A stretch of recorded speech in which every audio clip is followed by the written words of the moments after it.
Ministri i Arsimit dhe Sportit Ogerta Manastirliu ishte në shkollën nëntëvjeçare Myredim Bashalli në Lind të Pogradecit, e cila ka ndryshuar tërësisht pamje fal investimit të Ministrisë së Arsimit dhe Sportit dhe Bashkisë Pogradec. Gjatë vizitës, Ministrja Manastirliu tha se investimet në infrastrukturën shkollore janë shumë të rëndësishme për zhvillimin e procesit arsimor dhe përmirësimin e cilësisë së mësimdhënies. Si ju duket shkolla e re?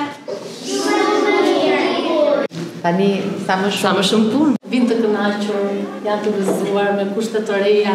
Kushtet janë shumë të mira dhe në shkollën e vijmë edhe shumë të gëzuar.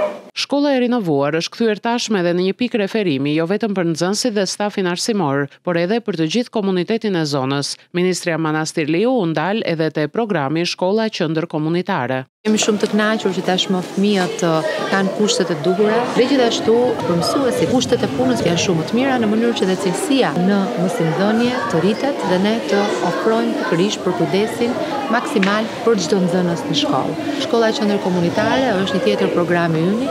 Tashmë fal investimit bërë edhe në këtë shkollë, kjo qendër hapet si një qendër që i shërben komunitetit për aktivitete të ndryshme, kulturore, artistike, por edhe sportive. Në kuadër të këtij transformimi arsimor në qarkun e Korçës, ministrja tha se po realizohen investime edhe në 5 shkolla të tjera, duke përfshirë Bashkinë Korçë, Bashkinë Maliq dhe Bashkinë Pogradec, me qëllim përmirësimin e infrastrukturës dhe ofrimin e një mjedisi më të mirë për nxënësit dhe mësuesit.